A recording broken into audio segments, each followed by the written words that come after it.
Shalom, queridos, graça e paz do nosso Deus. Mais uma exposição bíblica no seu canal Frutificar. E nessa oportunidade nós iremos falar sobre um tema maravilhoso. O tema é: por que o jovem rico não seguiu a Jesus? Nossa base bíblica se encontra em Mateus, no seu capítulo 19, versos 21 e 22. Queridos, é muito importante falar exatamente porque é um versículo muito conhecido. No entanto, eu queria hoje falar com você de uma forma diferenciada, até mesmo por uma ótica, onde pode ser que alguém não tenha falado ainda, ou tenha falado, não sei, sobre o porquê, o motivo. Houve uma pergunta e houve uma resposta. Esse jovem, ele não era um jovem comum. Nós vamos entender isso. Eu quero que você se faça essa pergunta. Por quê? Porque não é simplesmente só falar, a característica é que ele era rico, apegado aos bens. E isso resumia todo o assunto.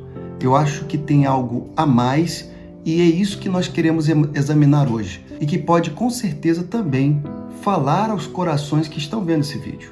Às vezes você pode estar somente olhando a Bíblia. Então, para fazermos essa exposição, vamos primeiro ler a palavra de Deus, que diz o seguinte: disse-lhe Jesus: se queres ser perfeito, vai, vende tudo o que tens e dá aos pobres, e terás um tesouro no céu. E vem, e segue-me. E o jovem, ouvindo esta palavra, retirou-se triste, porque possuía muitas propriedades. Bom, queridos, eu quero falar com vocês exatamente porque se trata de um jovem judeu, querido, que se aproximou do mestre e, por certo, ouviu falar sobre o reino de Deus e também ouviu falar sobre a vida eterna. Essas duas coisas trouxeram ao seu coração algo que acendeu uma chama naquele jovem. No entanto, ele não conseguiu entender a parte em que ele se inseria nesse reino e também em obter essa vida eterna. Essa é a parte mais importante. Porque se você parar para analisar, e nós analisaremos aqui, ele era cumpridor da lei. No entanto, ao ouvir ao mestre, o Eterno falando sobre o reino de Deus, ele gostou do que ouviu. E quando falava sobre a vida eterna, ele também achou maravilhoso. Tanto que, segundo o livro de Lucas, ele vai narrar que aquele jovem era um príncipe, ou seja, ele tinha um título. E esse título não é bem esclarecido qual seria, porque não se sabe o nome, a linhagem, não se sabe muitas informações desse jovem rico. Só se sabia que ele tinha bens e propriedades. Queridos, era um homem de posses e com certeza era um homem importante dentro da sociedade dos judeus. Mas, olhando por essa ótica, nós vemos um jovem importante dentro da sociedade, ouvindo o Eterno e correndo até o encontro do Senhor e se prostrando. A primeira atitude que esse jovem tem é chamar o Eterno de bom mestre. E essa parte eu não quero me ater, mas ele vai querer saber o seguinte: o que eu preciso fazer para conseguir a vida eterna? Veja a pergunta que esse jovem rico faz ao Eterno. O que eu preciso fazer para conseguir? E conseguir, queridos, era uma coisa que ele sabia muito bem, porque nós vamos ver que o reino de Deus, ele não é algo que nós obtemos ou conseguimos, é algo que nós, com certeza, temos, porque pela misericórdia do Senhor e pela nossa fé em Cristo Jesus. Nós temos que crer que Jesus Cristo é o Senhor. Uma vez que fazemos isso, nos tornamos filhos de Deus e a partir desse momento nós estamos inseridos no reino de Deus. Agora, a grande questão sobre a vida eterna, aí eu não vou falar sobre a parte que tange dizer sobre calvinismo e arminianismo, que seria outro tema que nós temos aqui no canal. É só você ver sobre o calvinismo e arminianismo, querido, é completo. Ali eu falo tudo. Eu mostro as duas visões e aí você decide qual você deve, então, ter a interpretação que é para a sua vida. Mas, amados, antes de mais nada, eu gostaria de pedir licença a você que já está me vendo, pedindo a sua inscrição, pedindo também que você compartilhe e também comente no canal Frutificai. Amados, vamos aqui entrar no mérito dessa pergunta. Quando ele faz essa pergunta ao Eterno, o Senhor vai então lhe dizer se ele conhece os mandamentos. E aí é claro, evidente que ele vai ali, tem os livros sinóticos que acabam um falando de uma forma e de outra, mas eu acho interessante em um dos livros que fala que esse jovem pergunta quais mandamentos. Poderiam ser todos ou poderiam ser alguns? Quais o Eterno estava falando? Naturalmente ele estava falando de todos. Ora, mas desde a minha mocidade eu os observo. Ou seja, ele era cumpridor de todos os mandamentos desde a mocidade. E dá para entender que pela sua narrativa, pela resposta desse jovem, ele se sentia sendo um bom judeu. Alguém que era cumpridor da lei, era um cumpridor dos mandamentos do Senhor e automaticamente ele era também cumpridor de todos os outros tópicos que pudessem inseri-lo como um bom judeu. Mas, no entanto, por ele ter ido até o Eterno e perguntar como ele conseguiria a vida eterna e também o reino, nós entendemos que algo tinha acendido naquele jovem, no qual ele viu que era algo que ele precisava. Mas, ao momento em que ele disse que ele estava fazendo tudo certo, e desde a mocidade ele observava os mandamentos, veja que Jesus chegou a amá-lo. Só que a grande questão é que, pense bem comigo agora, aquele jovem, a sua roupa provavelmente demonstrou que ele era uma pessoa de um cargo elevado. Ele era uma pessoa que tinha, sim, um título, um cargo elevado dentro da sociedade. Provavelmente, a forma como ele se trajava o demonstrava como tal. Mas isso não seria o problema. Porque Jesus poderia ter falado simplesmente, vem, segue-me. E ele teria, então, o discernimento e até mesmo a decisão de seguir a Jesus ou não.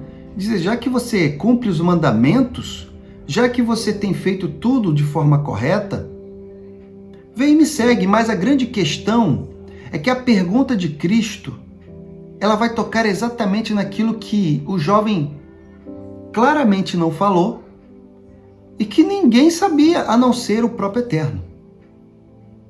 E o que era, queridos? Nós podemos ver aqui, muito simplesmente, que quando Jesus vai dizer para este jovem rico, vai e vende os seus bens, todos os seus bens. Após vender, reparte-o entre os pobres, vem e segue-me. Em nenhum momento a intenção de Jesus era de que esse bem pudesse ser revertido para a obra em que ele estava fazendo. Tanto que ele fala, reparta com os pobres. Mas veja que nós podemos entender que pedidos nos são feitos exatamente para provar o quê? Se você realmente ama a Deus ou não. Aí fica a pergunta, por que esse jovem não seguiu a Jesus? Veja, voltando um pouco no Antigo Testamento, o filho da promessa de Abraão foi pedido por Deus. Deus não pediu dinheiro, Deus não pediu bens, Deus não pediu posses. Ali Deus pediu uma vida. E a vida no qual o próprio Eterno tinha prometido a Abraão. Qual foi a atitude de Abraão? De obediência. De ir e executar exatamente o que Deus Pai tinha pedido a ele. No entanto, quando Jesus está pedindo esse bem, os bens que ele possuía, aqui nós não podemos dizer se realmente Jesus ele iria continuar, se ele fosse ali, desse as costas com o seu coração determinado, vou fazer e vou vender e repartir. Nós não sabemos se de fato, isso iria, ser concluído, porque de repente Jesus poderia falar, não, agora vejo que crês em mim, que sou filho de Deus. Isso poderia acontecer com uma medida o quê? De obediência que ele teria ao pedido do Eterno. Isso, queridos, eu posso julgar como uma hipótese uma vez que o jovem não obedeceu. O que aconteceu foi que ao momento em que Jesus tocou exatamente no ponto mais profundo daquele jovem, que eram os seus bens, ele se entristeceu. A palavra nos mostra que essa resposta entristeceu aquele jovem rico. Queridos, fica claro de que não era o que ele queria ouvir. Fica nítido que aquela resposta se tratava de um ato que para ele era impraticável. Ele não conseguiria executar aquilo. E isso foi exatamente o que impossibilitou aquele jovem de seguir a Cristo. Porque veja, o que o mestre estava querendo era que ele viesse segui-lo, mas veja, ele possuía muitas propriedades, ele possuía título, segundo Lucas, ele era um príncipe. Como ele largaria tudo? Ele primeiro teria que se desgarrar daquilo que ele mais amava, que eram as suas propriedades. Então o Eterno mostra duas coisas para ele. Primeiro, a observância nos mandamentos, pelo que ele demonstra que sim, eu faço isso desde a minha mocidade. Sim, agora o Eterno mostraria para ele aonde estava o seu coração. E estava onde? Exatamente nas suas propriedades. Veja que esse modo como o mestre fez, ele fez isso em outras oportunidades. Mas, na verdade, nessas outras, ele é quem foi naquelas pessoas e os chamou. Dessa maneira, nós podemos ver que ele seria uma das exceções das quais chegaria até o mestre. Perguntaria o que tem que fazer, o que eu preciso, como faço para conseguir. Imagine Jesus dando o caminho, vem, segue-me. É simples. Só que para ele não bastaria se Jesus falasse, vem, segue-me. Ele ficaria confuso, sim, mas provavelmente ele mesmo tocaria no assunto de que seria muito difícil ele fazer isso. Porque ele tinha bens para poder administrar. Ele tinha ali o seu título que de repente teria responsabilidade dentro da sociedade. Como ele largaria tudo isso? O seu status dentro daquele local, os seus bens que estavam ali, onde ele tinha servos, ele tinha trabalhadores, como ele faria isso? Então, quando o mestre se antecipa e fala, vai e vende tudo que tens, ele já está tirando toda a barreira e empecilho que provavelmente ele teria. Se simplesmente o mestre viesse a falar com ele, vem, segue-me. Porque pensa bem, queridos, Mateus, o republicano, ele estava trabalhando. Ele estava ali trabalhando, evidentemente, para Roma. Quando Jesus chega a ele, vem, segue-me. Ele estava trabalhando, mas a sua convicção e algo que ele sentiu intimamente naquele momento fez largar tudo. Ele largou exatamente o ofício dele, o ganha-pão dele. Ele largou algo que o compromisso que ele tinha com o Império Romano. Ele larga tudo e segue a Cristo. Outras pessoas tinham outros ofícios, poderia ser considerado, entre aspas, mais simples, como os pescadores, mas era o ofício que os alimentava, não somente a eles, mas as suas famílias. E eles largam tudo. Eles largam tudo e começam a seguir ao Eterno. Queridos, o que eu quero trazer aqui é que, apesar da convicção desse jovem rico de dizer que todos os mandamentos estavam sendo cumpridos fielmente. Existe o primeiro mandamento que diz: não terás outro Deus além de mim. E naquele momento, o coração daquele jovem estava um altar sobre o que ele possuía, sobre os seus bens. Parece que ficou assim, redundante, mediante tudo que se costuma dizer, mas não. O que eu quero dizer de diferencial é que o que muitos não param para pensar é que existem muitos bons cristãos e muitos bons crentes. Mas o que você quer dizer com isso? Existem muitas pessoas que estão como esse jovem. Observa muitas coisas, não, eu sigo o que está ali como os princípios bíblicos, eu amo, o meu próximo, eu sou caridoso, eu sou uma pessoa boa, sim, eu sou uma pessoa que estou ali fazendo o meu papel na sociedade. Mas existe dentro de você, de repente, um altar do qual você ainda não identificou e que não está Deus. Você tem que identificar porque aquele jovem, ele se entristeceu. Ele entendeu que obter aquele reino, ou fazer parte daquele reino, ou até mesmo a vida eterna, era algo que não era tão importante quanto tudo que ele tinha.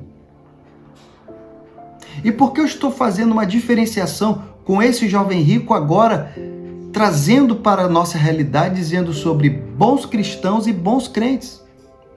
Porque o cristão é seguidor de Cristo. É seguidor de Cristo. Onde Cristo estiver, ele estará. Se Cristo estiver indo para a Judeia, ele irá. Se estiver indo para a Galileia, ele irá. Onde quer que Jesus estiver, aquela pessoa estará andando, estará se movimentando. É claro que nos dias de hoje, eu quero dizer que o altar no seu coração não será nada a não ser Jesus Cristo, o Eterno. Essa é a grande realidade dos cristãos. No entanto, existem os crentes, aqueles que creem, mas na hora de fazer a decisão de que quer realmente fazer parte desse reino e que quer chegar até o fim para ter a vida eterna, dentro do seu coração existe algo muito mais importante e que em voz alta essa pessoa pode não reconhecer, mas lá dentro do seu íntimo, está lá. Tanto que a vida, ela acaba nos levando nesse confronto, queridos. Em algum momento você vai ser confrontado com aquilo que você mais ama. E eu estou querendo dizer aqui com os amados, não estou aqui querendo dizer que Deus, ele fica sempre instigando aquilo que você ama para poder te provar, tal. Não é isso, queridos. Mas a vida vai lhe mostrar se realmente você ama a Deus. E muitos vão chegar naquele momento onde bem o mestre diz. Vão ter pessoas que vão estar tão enganadas quanto a certeza que esse jovem tinha de que ele era bom. Muitas pessoas vão estar enganadas com aquela sua animosidade de bondade. A pessoa vai olhar assim: eu sou bom, eu sou uma pessoa boa, porque eu pratico bem, porque eu faço A, eu faço B, eu sempre estou do lado dos irmãos e tal.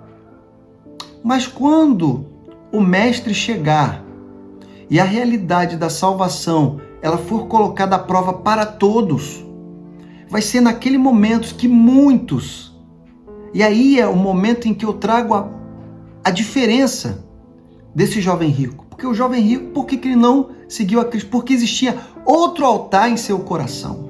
Existia outro Deus em seu coração. E quando chegar aquele momento onde Jesus Cristo vai separar o joio do trigo,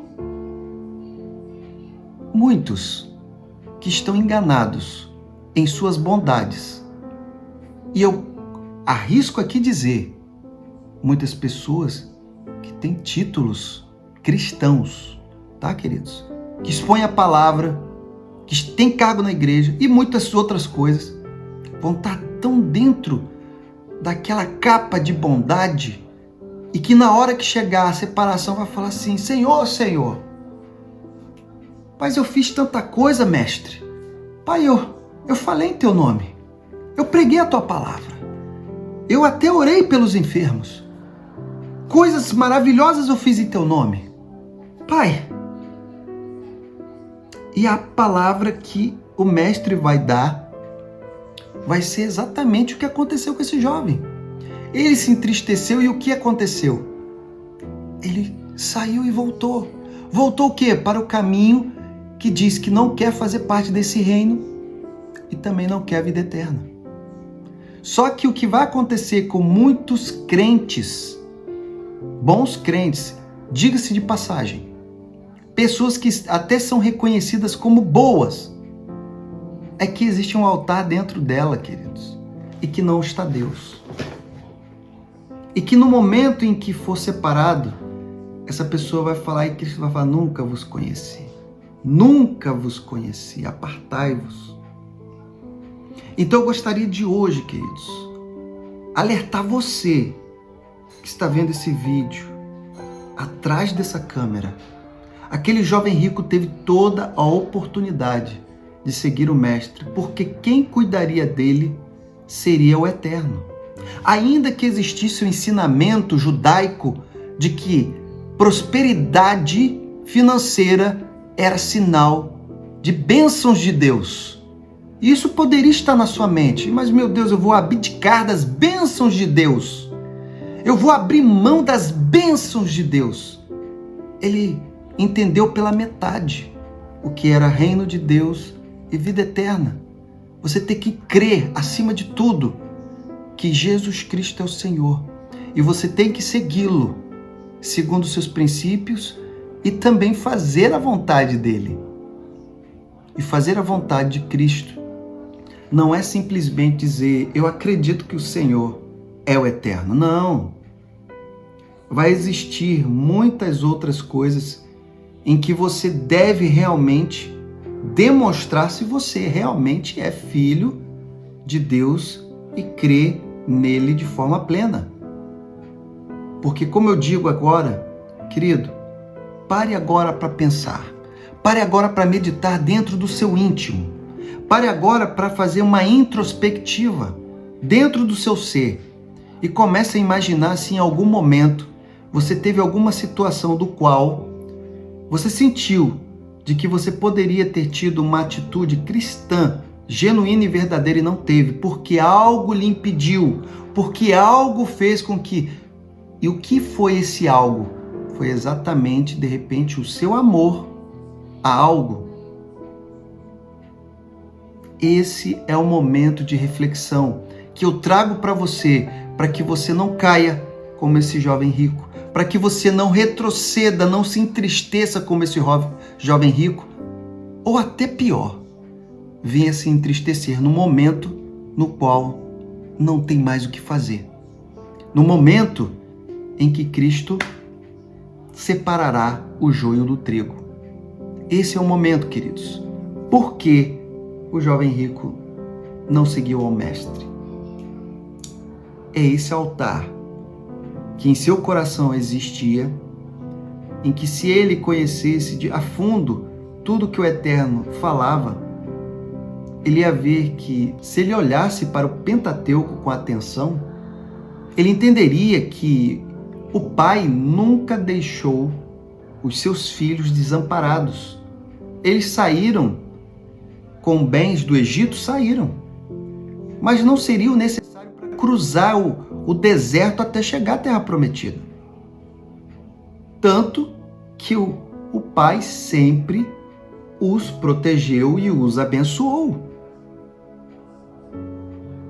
E não foi por isso que eles pereceram, não foi por esse motivo que os hebreus no deserto pereceram, mas sim porque dentro do seu coração existia outro altar além de Deus. Dentro do coração dos hebreus existia algo que tinha prioridade acima do Eterno. Ainda que eles estivessem ensinando, sempre abençoando, sempre guardando, mas volta e meia, quando tinha um pequeno probleminha, uma pequena dificuldade, era murmuração, era um momento em que eles colocavam para fora tudo o que eles achavam e até mesmo eles faziam pequenos grupos que acabavam contrariando para contaminar os outros, para poder trazer contenda. Queridos, nós temos que abrir os nossos olhos enquanto há tempo. Jesus Cristo, ele é pregado em todo momento. Você veja que essa palavra está aqui no canal Frutificar e você está vendo nesse momento. Quantas não são as pessoas que têm a mesma oportunidade de ver, de ouvir, mas o seu coração não se abre, o seu coração não amolece.